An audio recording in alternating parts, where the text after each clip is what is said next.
Of all the stuff I've gone through in my life, eating out of trash cans, sleeping in abandoned buildings. The worst thing that ever happened is when I went to the hospital and they told me my wife had a chronic illness and she might not be able to walk one day. People say, E.T., ask CJ, it never broke me. Why? Because I've been broken so much. I've been defeated so much. I've been disappointed so much in my life that I know what it feels like and I can handle it. And I'll tell you another thing. It's not even from the military. Like, the military requires discipline, obviously, but there's plenty of people in the military that don't have it, right? And many people lose their discipline when they leave the military because it's not being imposed on them anymore. So, I mean, just go look around. I mean, being in the military does not make you a disciplined person. Being from a disciplined family does not make you a disciplined person. Being in a disciplined group does not make you a disciplined person. What makes you a disciplined person is choosing to be disciplined. So, yeah, and also as far as telling people to man up, which, you know, when someone says, how do I get up early every day? I say, get up early every day. How do I stop eating sugar? Stop eating sugar. If that's the definition of man up, but obviously it's not just men that need discipline in their life. I don't think I use that term, but what I do tell people is to get after it. That's what I tell people, to get after it. I tell people to do the things that they know they're supposed to do.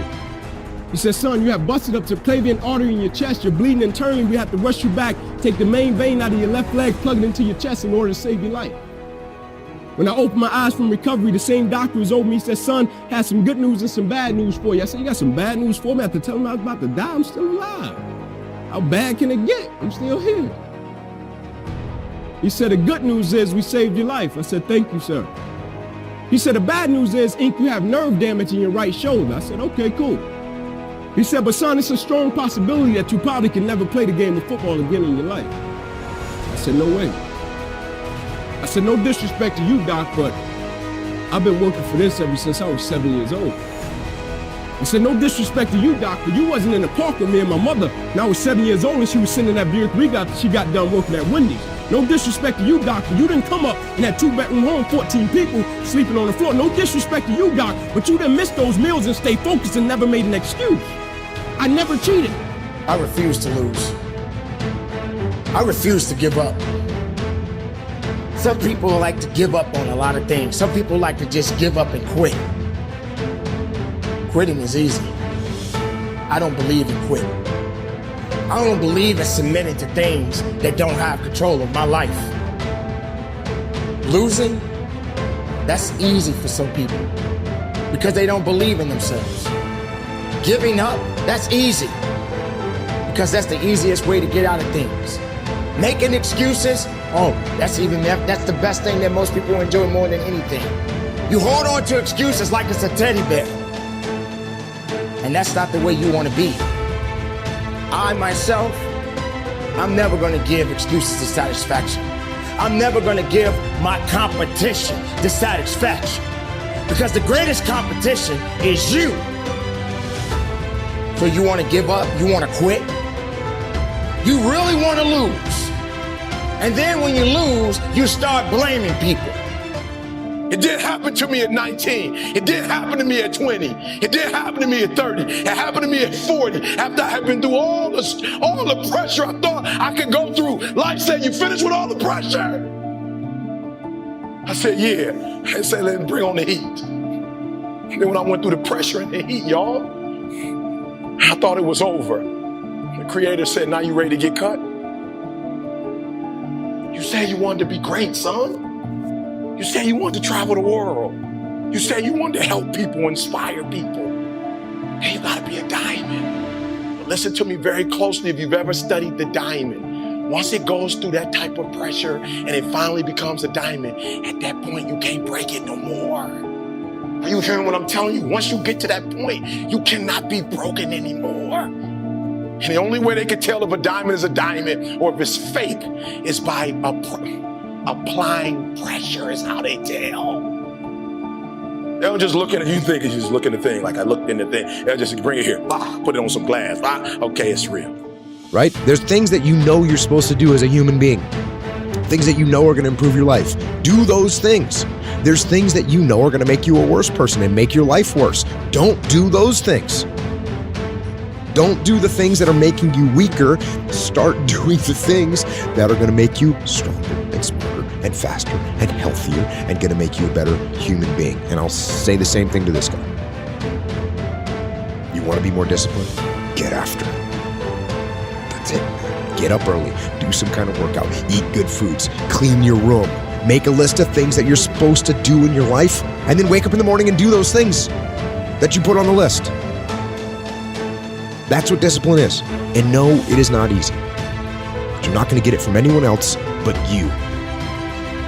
And it's worth it. And it is the thing that is going to bring you freedom.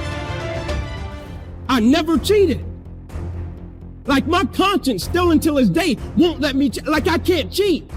I can't look myself in the mirror and say, Ink, you did a good job knowing that I cheated. I can't cheat. One of the greatest pieces of advice that my mother gave me was this: son, whenever you start, you make sure you finish. And the problem with the world today, people get involved with things, and if they don't like a certain person, if they don't like the process, if it's not what they thought it was, they quit. And what they don't understand about quitting becomes a habit that doesn't just affect you. Later on in life, when you get a wife, when you get some kids, or you get a family, it's going to come back to hunt you, and it will one day affect them. That is why I tell you the process is more important than the product. It's not even about the outcome for me. It's about, can you take pride in what you do as an individual, and every night when you look in the mirror, knowing that you gave everything you had to it. When all you had to do was give it everything you had within yourself. For me, you can't beat me. I'll beat myself before I let someone else beat me. Does it sound like I'm overconfident? Does it sound like that I know more than you know? No, I know me better than you know me. I know what I'm capable of. Question is, do you know what you're capable of? Do you realize that the greatest challenges that you face in life, if you can adapt and overcome those challenges, oh my, wow! Isn't that amazing? That's all you can get from me. Wow! How explosive that is. Competition? There is no competition. It's only you. You're your greatest challenge. You can also be your greatest enemy. So I'm being honest with you. I'm not giving you the 7 principles to. I'm trying to tell you the very first thing I want to tell you before we go through the principles. It's going to be a dog fight. And if you soft, this ain't the, you want to get out now. This is where you like, I quit.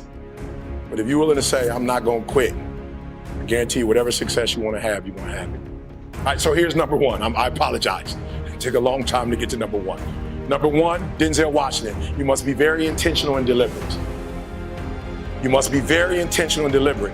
The stuff that you wrote down on that piece of paper is not going to happen by osmosis. You're not going to wake up one day and find a law degree. You're not just going to walk out of your house. There it is with my name on it. I'm a doctor now. It suddenly appeared. It's not going to work like that. If you're married, it's not going. If you're married, I promise you, I've been married over 26 years. If you're going to have a good relationship, you're going to have to work for it.